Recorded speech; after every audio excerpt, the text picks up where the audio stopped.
there was a lot of noise in the neighborhood, and we just had to wait for it to subside because nothing else worked. So that put us back by around 2 hours or so. And that delay itself highlights the very need for Upanishads.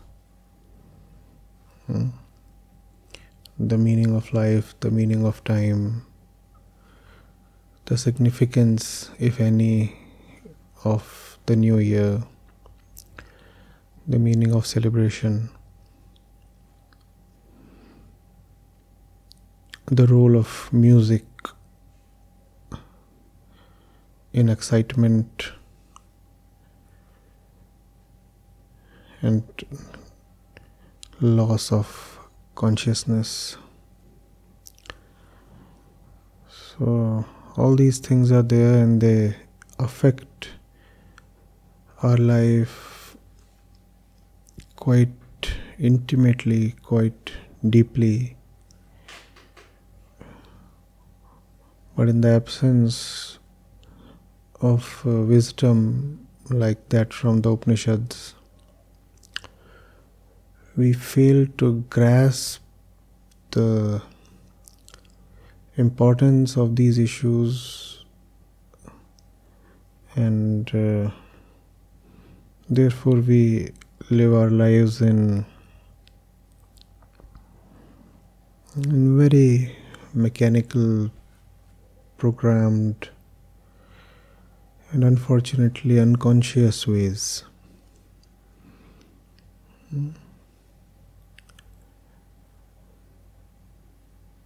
We are on a mission to challenge and change all of that. Obviously, it's a colossal task.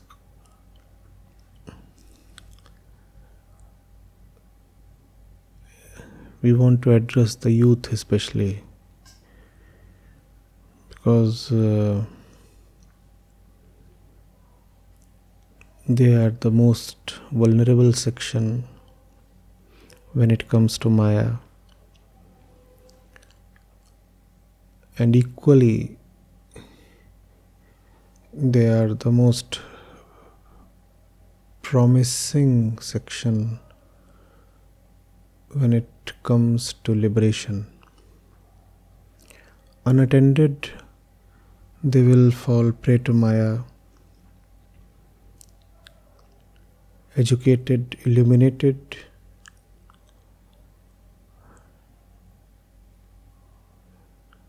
they will find liberation easier than grown-ups and experienced people do, because youth has the energy,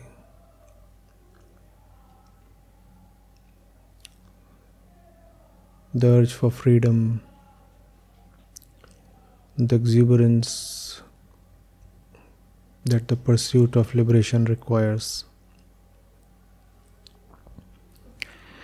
Right.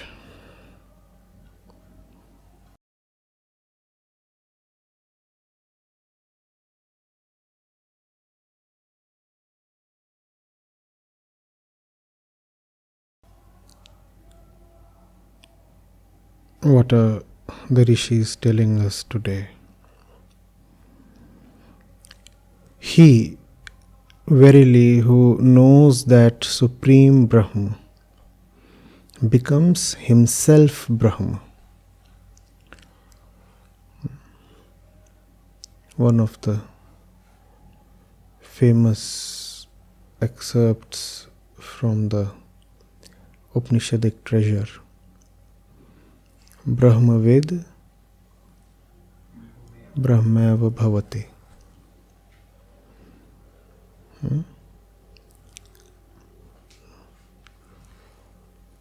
The last word on all duality. Brahma Vidya, Brahma knowledge or Brahma realization is no ordinary knowledge. You cannot have it.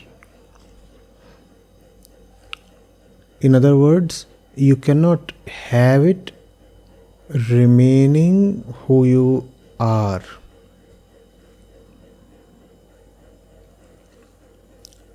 You will know Brahma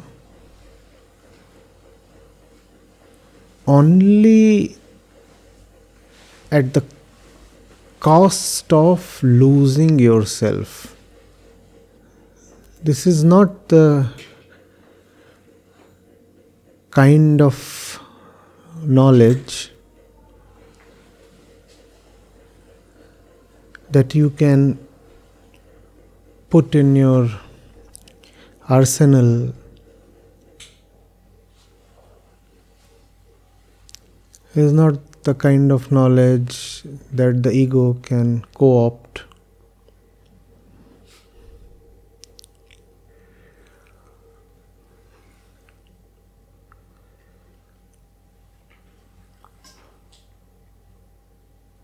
What does it mean to become Brahm? You have to lose yourself. You cannot have this knowledge if you are not prepared to dismiss yourself, dispose yourself of. If you are not someone who can put the old, jaded, faded self in the waste bin, this knowledge cannot come to you. This is not mathematics, this is not medical science, this is not physics, chemistry, this is not even cosmology, this is not even psychology. This is what distinguishes spirituality from all other fields of education.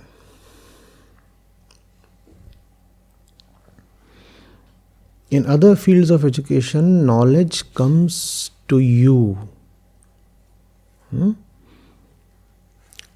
You change to the extent that you become the knowledgeable one from the one lacking in knowledge.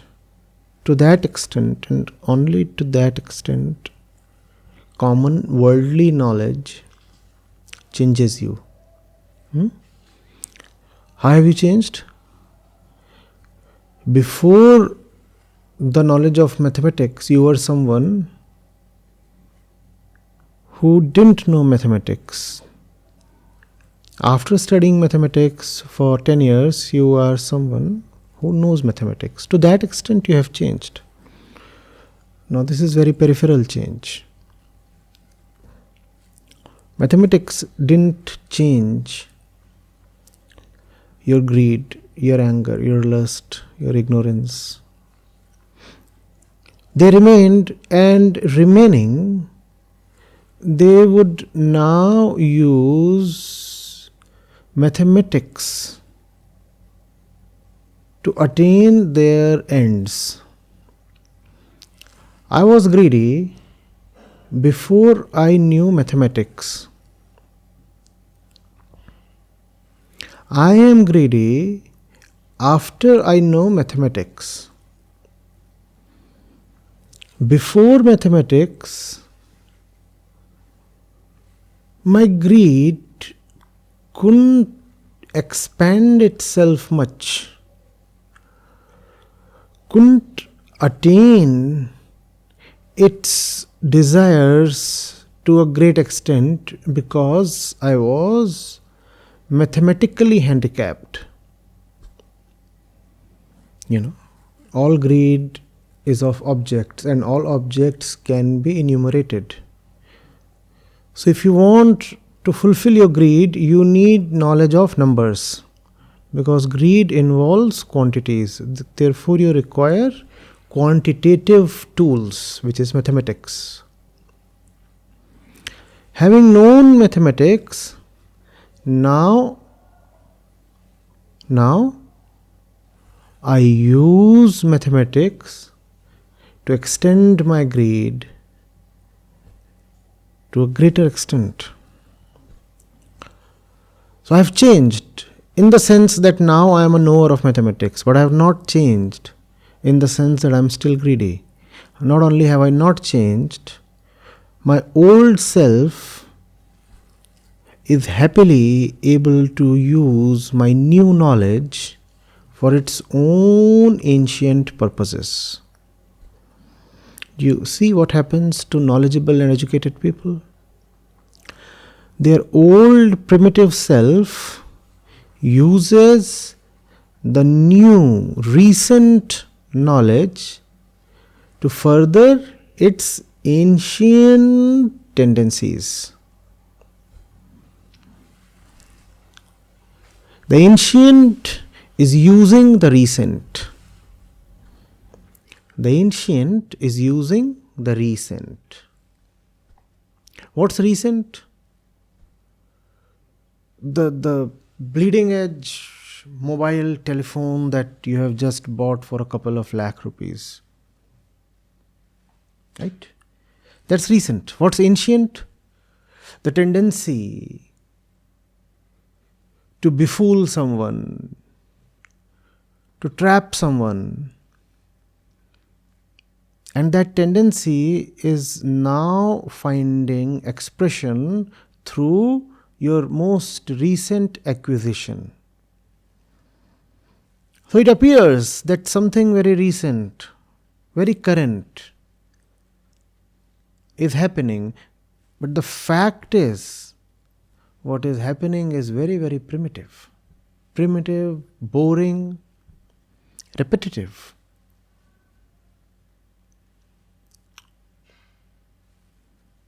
How does it sustain? It sustains by wearing the mask of the recent. So we keep feeling something new has happened, the new era has arrived.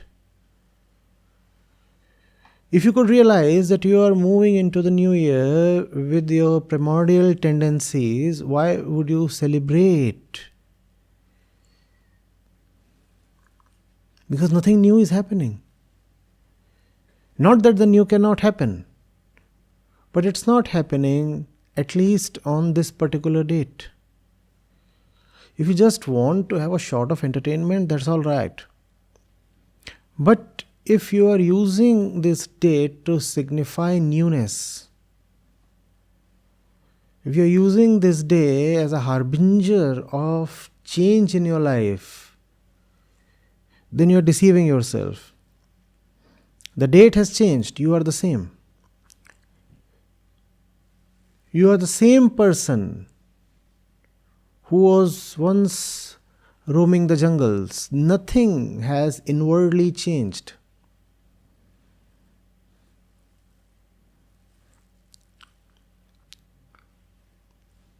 We are fearful. We are narrow-minded. We act in ignorance. We act on impulse. We want instant happiness. Nothing like the bigger picture matters to us. We live on the surface. We don't want to dig deep. And we have been like this since 1,000,000 years now. What's new? The facade. What's new? The mask. Like a person carrying the virus, being very particular about changing his masks 6 times a day. The fellow is carrying the virus within. What does he keep changing? The mask. Red, blue, green, yellow, plain, textured.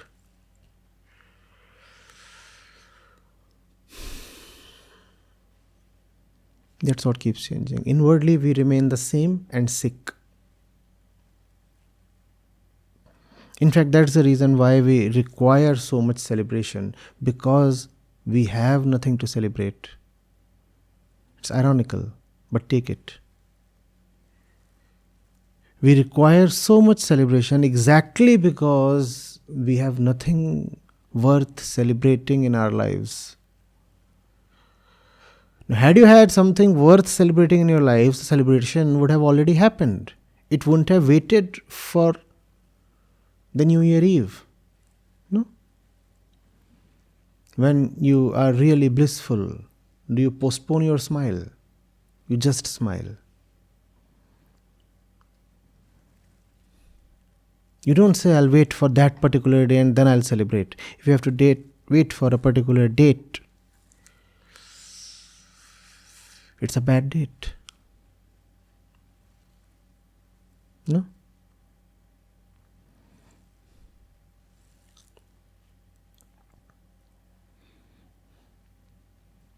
You're really overflowing with gratitude.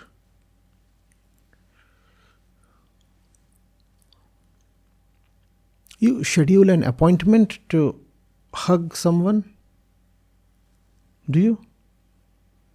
If you do, there is no gratitude.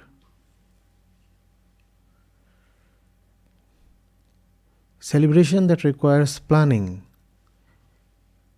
betrays a lack of celebration.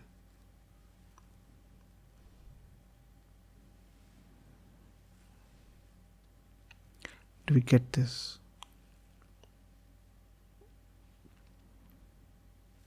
Brahma knowledge is entirely different, but we don't seem to wrap our heads around this thing. We insist that we want to have spiritual knowledge. Now, you cannot have spiritual knowledge. It's just too big for your little container. Mathematics, irrespective of how expansive it is, can be contained in your little head. But not even one verse of the Upanishads can be contained in your head. That's the difference between mathematics and spirituality. If you are brainy enough, you can have all the mathematics in your head without having changed even a little from your previous self. You have just become more knowledgeable. Your center hasn't changed.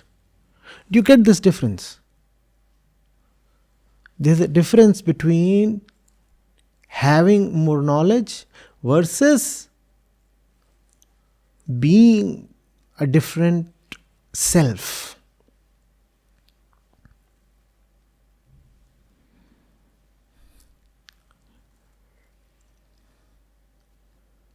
The nature of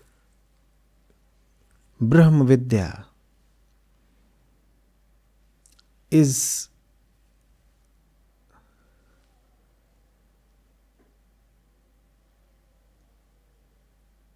negative.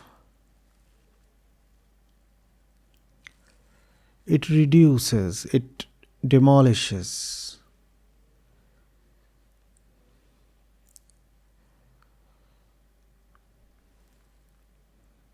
What? The one who is taking the Vidya. Brahma knowledge is a unique, special kind of knowledge that acts to reduce and dissolve the knower. It does not become a thing in the hands of the knower.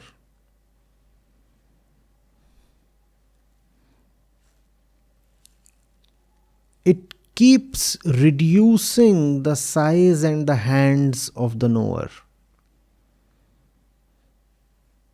You're holding so much in your hands. You cannot hold Brahma Vidya. Brahma Vidya will in fact reduce the capacity of your hands to hold knowledge. Hold in the sense of being identified with knowledge. Not that after Brahma Vidya you will lose all the knowledge stored in your memory. It will remain. But your propensity to identify with knowledge would reduce, ultimately to zero.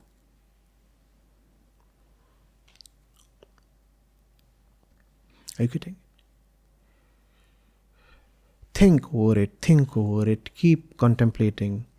Brahmavid, Brahmav Bhavate. Are you Brahma yet? If not, then you know nothing of Brahm. Irrespective of the number of years you have listened to the sages and the teachers, you know nothing of Brahm. If you still are yourself, to be Brahm is to not remain yourself, that's all. When it is said that the knower of Brahma becomes Brahm, that does not mean Brahm is some special state that you attain, though that's what the ego would want to believe. I will remain in my Brahm state. I'm still there.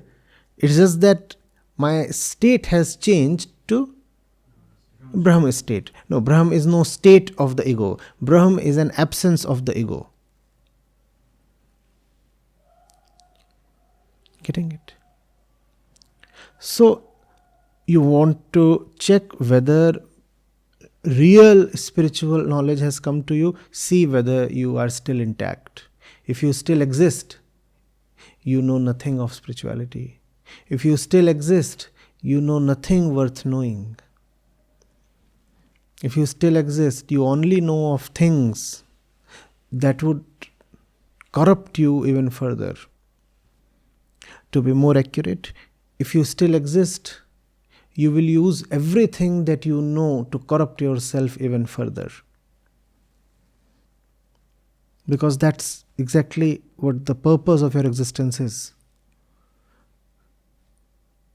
To continue, to remain. I exist and I must continue to exist, irrespective of how wretched I am, irrespective of the stink that arises from me. I must still exist.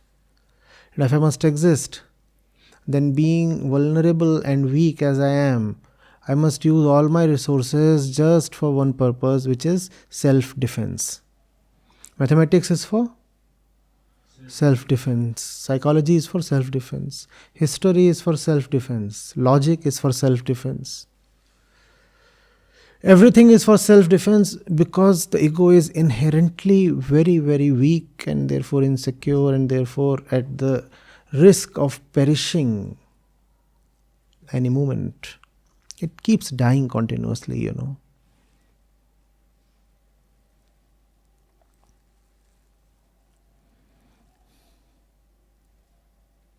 Getting it? He verily who knows that Supreme Brahma becomes himself Brahma. Now comes something quite intriguing. In his kul could be variously taken as lineage or community. None exists who knows not the Brahm. This is very interesting. Brahma knowledge, if it is real, would not only dismantle you, take you out, hack you down, Whichever way you want to put it, depends on your relationship with your ego. If you respect your ego a lot, then you will say Brahma knowledge will sublimate my ego. If you are someone who has started disliking himself, he will say Brahma knowledge would hack my ego down.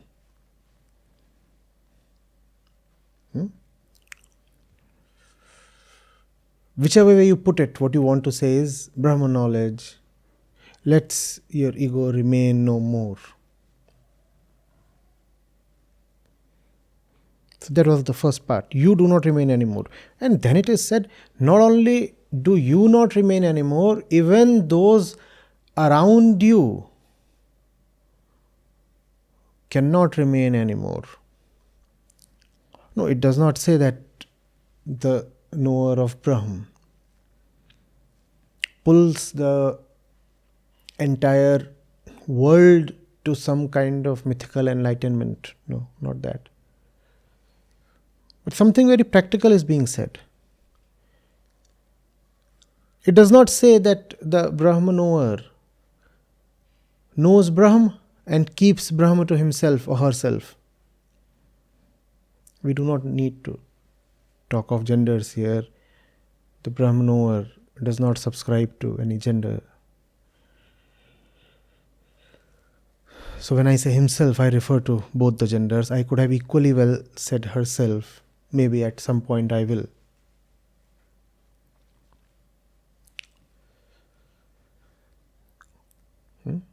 The Brahma knower does not keep Brahma to himself. That would have been an extreme. And the Brahma knower is not being said to enlighten the entire universe. That would be another extreme. See what is being said here. It draws my attention. The Brahma knower brings everybody in his community to Brahm. Now herein comes the role of the person. The person remains and the limits of the person remain. So while inwardly you are the great, unending, unlimited sky, but your body is still a speck of dust. The effort that is needed to be put with respect to others has to come from the body. Therefore, the body obviously will do only as much as it can. It has limited strength and worse still, limited time. But in that limited time, the sages ever at least the community the knower belongs to, at least the biological family the knower belongs to, will be pulled to light. This much will definitely happen. The word used is kul. Now, kul can refer to many things. Therefore, I used a very general term, community. Those around you, those with whom you commune. If you commune with your family, you will pull your family up. But not everybody communes with his family. If you commune with your friends, you will pull them up.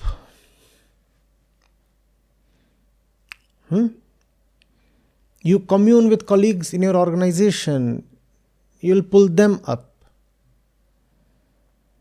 What is certain is there are going to be many who would receive grace from you. Not your grace, grace from you. You being the carrier of the grace.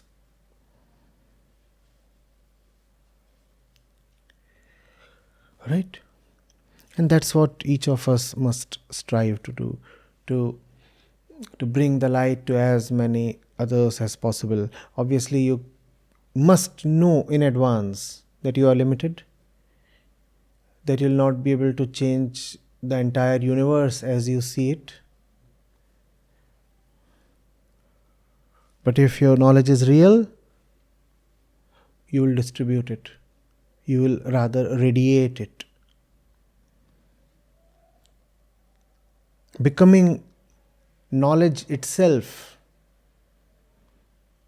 you will be a veritable advertisement of knowledge wherever you stand.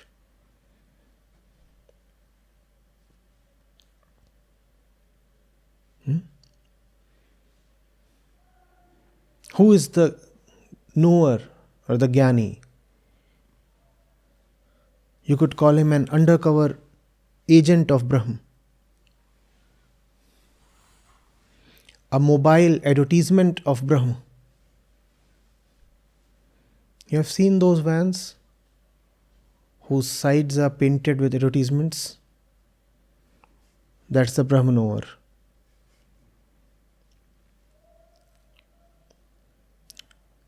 Mobile advertisement. Brahm exploits him to the hilt. All his life he is doing just one thing: advertising Brahm, making Brahm available and attractive to others.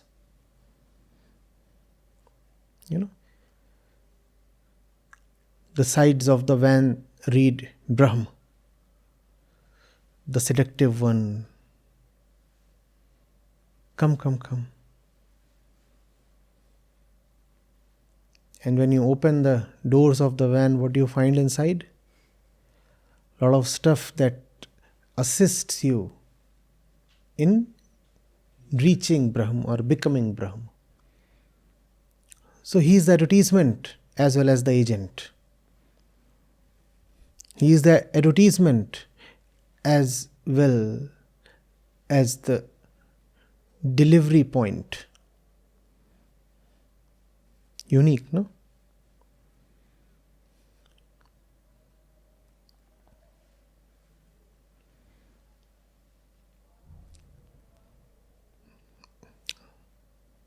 That's the life of the Brahma knower. He ends,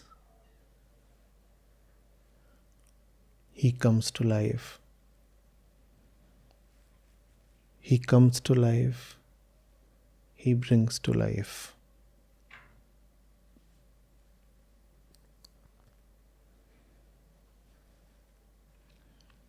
The rishis were not the ones to brag without substance. If they say something, it holds weight.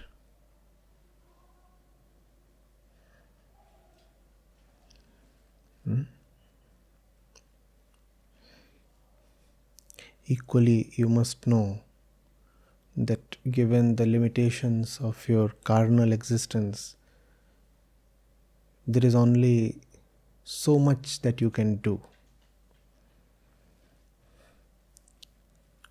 Great saints transformed the geographies they roamed.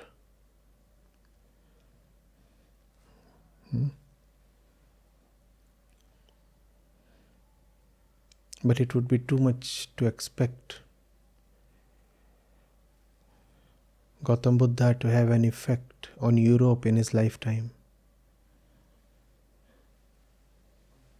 But he crisscrossed the entire northern part of the country, northern and northeastern, and given the limitations of his body and time, did as much as he could.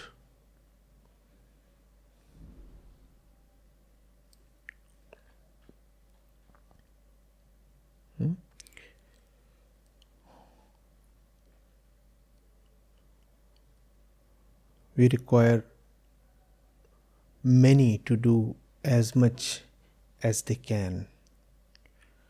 The funny thing is, you cannot do anything till you are. Once you are not, you do a lot.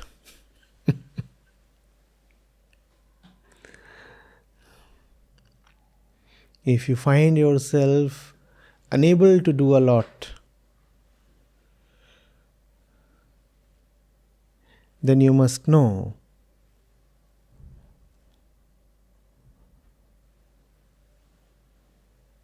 that it's still not that you are not.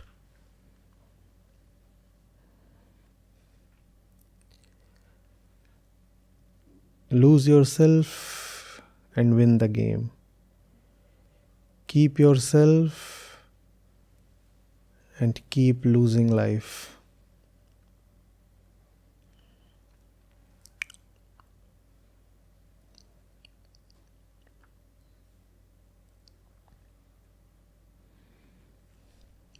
Are we making sense?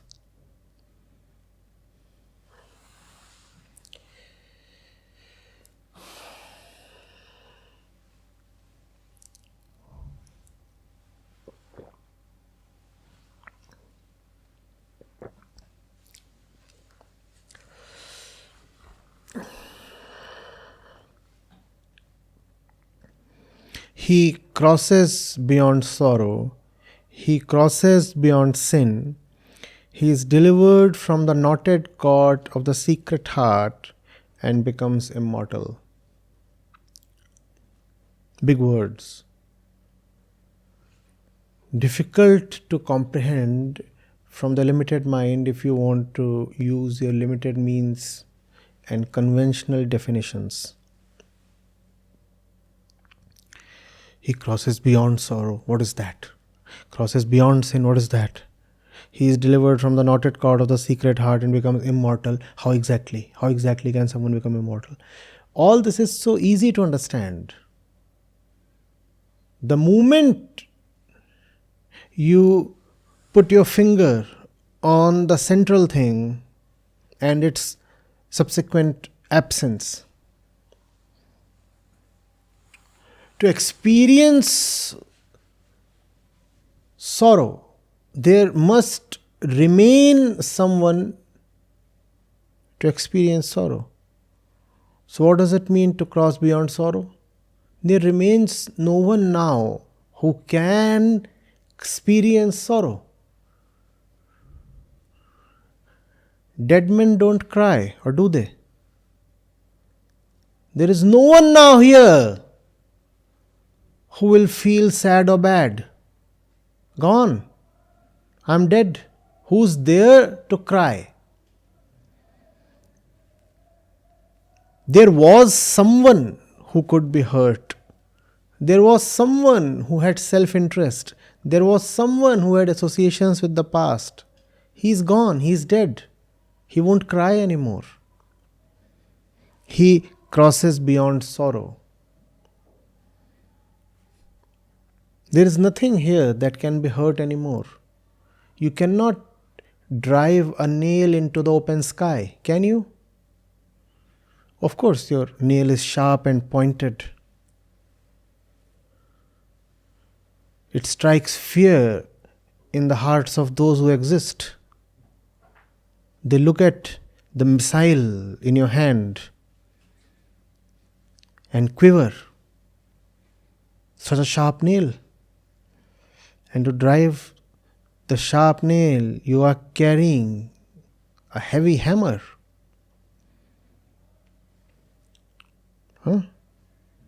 A frightening sight indeed. But none of this would frighten the one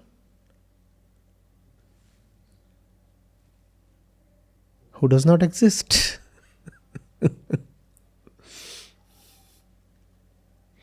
I do not exist.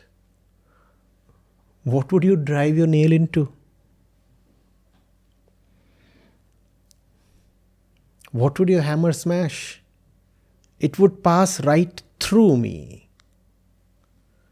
It would pass right through me. I'll offer no resistance. I have nothing to secure. I have nothing to defend.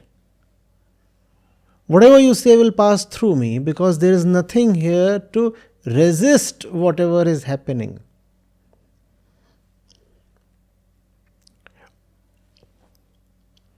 Ego comes from Prakriti and ego seeks to defend itself against Prakriti.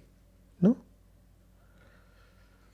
We arise from the soil and we take so much care to wash off the soil every day.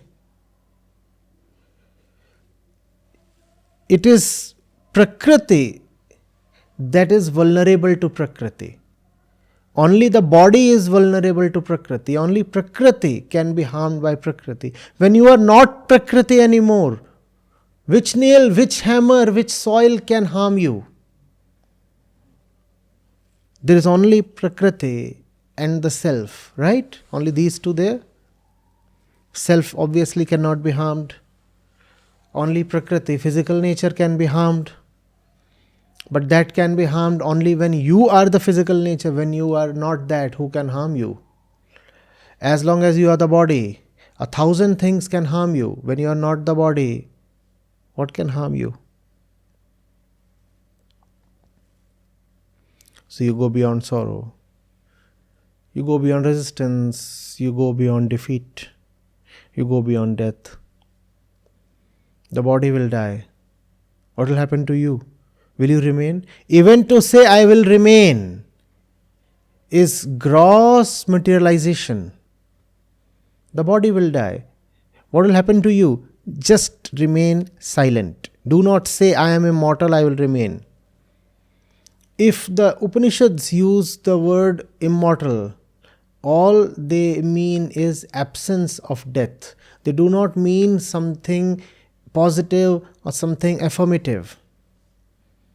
If you say, I am immortal, you have already materialized yourself.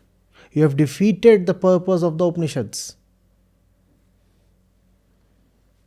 The body has died. What has happened to you?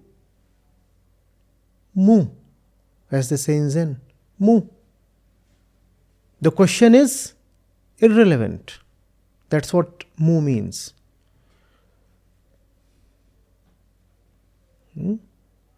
Or the question is inviting an answer that is beyond the dimension of the question. Mu. The body will die. What will happen to you? You will still remain, right? Happily, you will survive. Roaming the continents like an invisible supersonic jet with all its stealth cover. You will do whatever you want. No radar will catch you. That's our conception of immortality. No. The body will die. What will happen to you? Mu. I was not, I am not. How can I ever be immortal? When I cannot even die, how can I be deathless? I do not exist even to die. How can I exist to be deathless? When I am not even mortal, how can I be immortal? I am not. If I am not, how can I be immortal? Because the moment I say I am immortal, I have said I am. You are not mortal. Equally, you are not even immortal. When you say you are mortal, you say I am mortal. Oh, see what you have done. You have ratified the ego. I am. When you say you are immortal, what do you say? I am immortal. Again, the ego is happy. The body will die. The body will die. I do not know.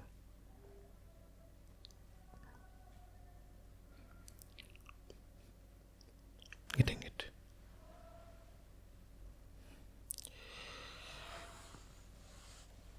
He crosses beyond sin. Why does he cross beyond sin?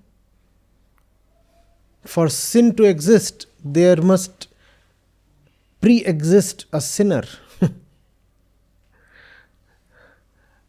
I know neither virtue nor vice.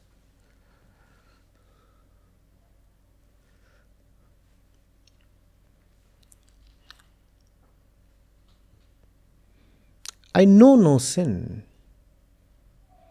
I am incorruptible because I am not. So great I am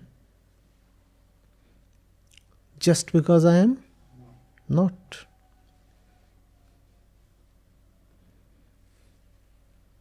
Let's say there is a point of ruckus.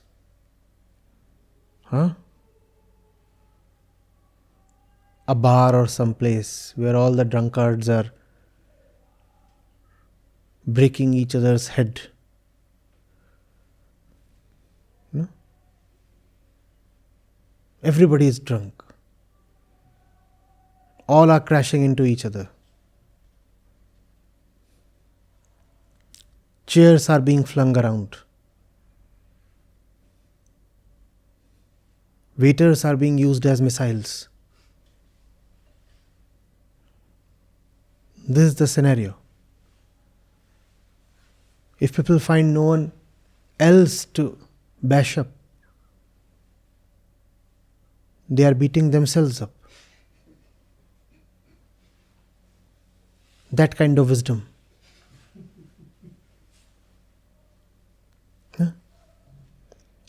Now, who is great here? Who is great here? The one who is not here. I am great because I am not. Who is great here? The one who is not here.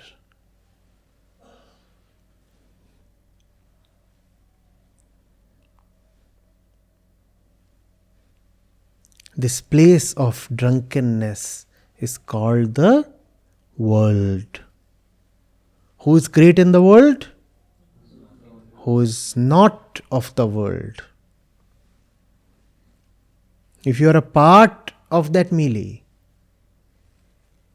if you are a part of that drama, then you are just like any other person who is a part of that drama. Do not be there.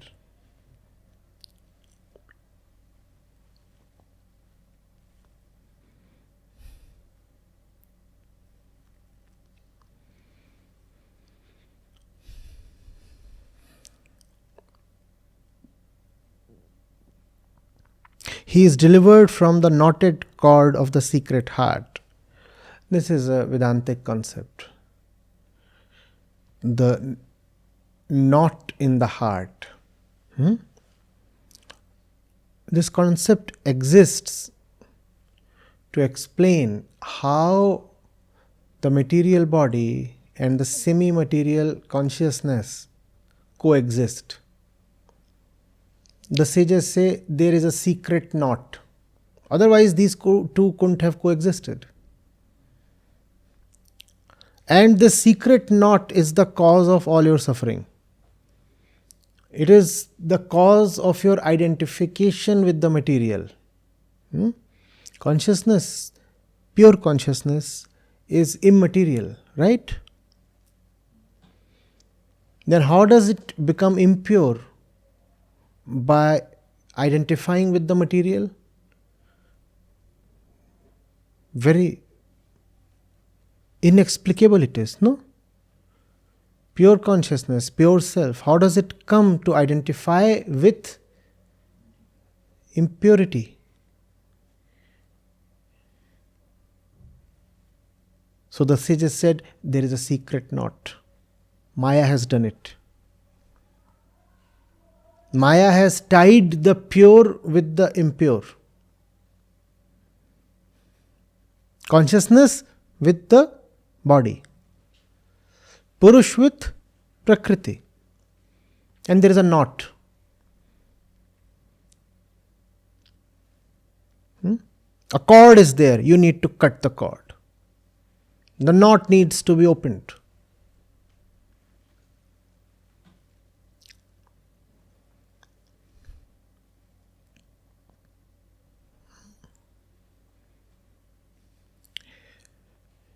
He is delivered from the knotted cord of the secret heart and becomes immortal. The body dies when you are in knots with the body, then you too die. Or at least you think that you are dying or will die. Once that needless connection with the material is severed, there remains no one to die except the body. And then the death of the body is just a thing in Prakriti. It will then no more carry the connotations that it currently does for you, because our consciousness is tied to the body. Therefore, the death of the body becomes so meaningful to us. We feel something devastating is going to happen. No, nothing. Body is just going to pass from one state to the other. Nothing really special is happening.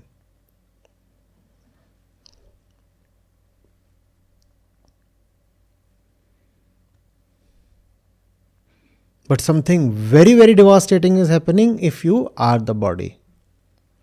Then that change in the configuration of body will mean to you your destruction. Who likes to be destroyed?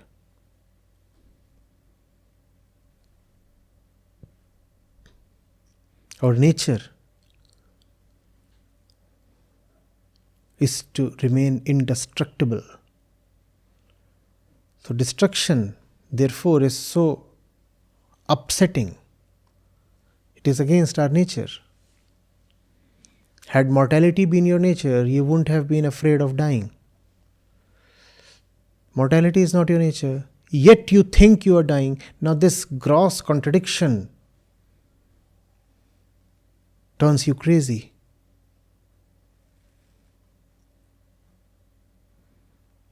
My nature is immortality, and because that's your nature, you don't need to be trained into it. You know it. Your nature is immortality, and yet the body is going to die any moment. You can't reconcile these two, and this paradox keeps sucking the life out of you.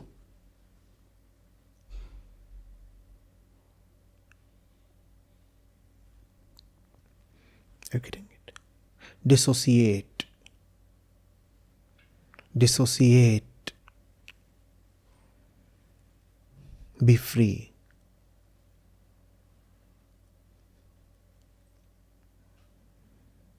Don't patronize your bondages. Don't protect the knots.